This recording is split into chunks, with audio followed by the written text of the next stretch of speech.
My dad called my career filthy and cut me out of the family fortune, then asked me for $120,000 when my brother wrecked the family business.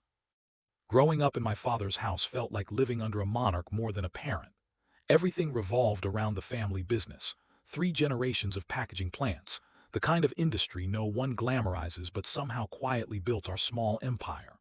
My dad believed in 2 things, tradition and control. And from the day I was old enough to understand what either meant, he'd been grooming me to take over his kingdom. Except I wanted nothing to do with it. In college, I fell in love with filmmaking, not the glitzy, red carpet kind. I was drawn to documentaries, real stories about forgotten people, painful truths, raw beauty in broken places. When I told him I was turning down a spot at Wharton to intern on a doc about migrant laborers, he stared at me like I had just declared I was joining a cult. He didn't yell, he didn't argue, he just said one word, filthy. That was his verdict. Not disappointed, not angry, just disgusted. You want to go out there and tell dirty stories about broken people for the internet. That's what you're doing with your life. I remember standing there, feeling a strange mix of shame and defiance. I told him yes. I told him it mattered. And he told me I was no longer part of the future. The cut was clean, surgical. He pulled me from the family trust, removed my name from the corporate charter, and stopped speaking to me entirely. My mother tried to bridge the gap, but it was hopeless. If Dad was the king, she was the royal advisor, not the queen. She didn't make the rules, she just survived them. My younger brother Nathan, though, he was everything Dad wanted. MBA, polished shoes, empty ambition. He stepped into the spotlight the moment I stepped out, and he fit right in. Meanwhile, I hustled. Hard. My first few years in New York were brutal. I waited tables, edited footage in cramped apartments, slept on couches, said yes to every gig that got me 1 inch closer to something real. I remember getting excited the first time someone paid me $200 to film their nonprofit fundraiser. It felt like progress. Then slowly things started to click. My first full-length doc on prison reform caught the attention of a regional film festival. Then a second one won an award. I got a grant. Then a phone call from a streaming platform. I hired a tiny team, launched a production company, and found my groove. My life wasn't flashy, but it was mine. About 6 years in, I was living in a modest but beautiful condo in Brooklyn. I just wrapped a series on survivors of human trafficking. I was exhausted, proud, and finally stable. And then one night, I got a text. Unknown number, simple message, call me, it's about your brother, Dad. I sat with it for a long time.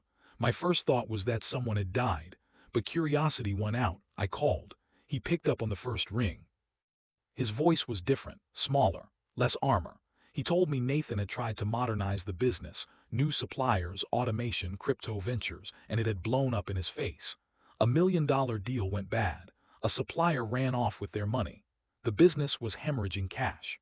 Payroll was due in 3 days and the bank had frozen their accounts.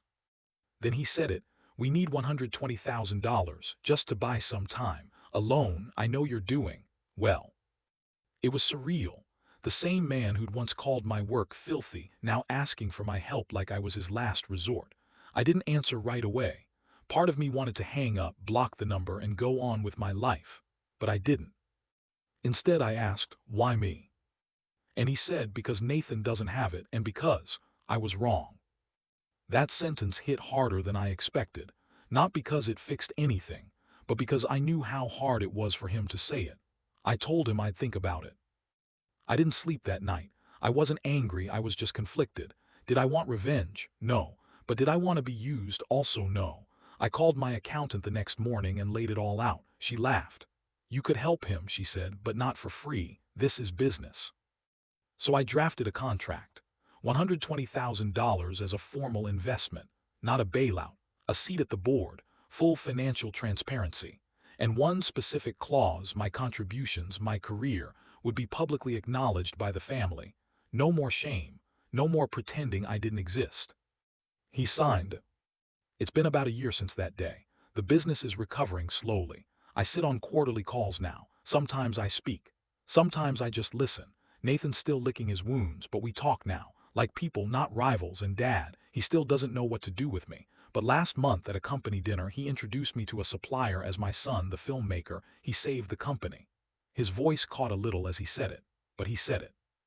It's not a perfect ending, but it's real, and that's always been what I care about most. Funny how the black sheep ended up being the one who kept the flock from falling apart.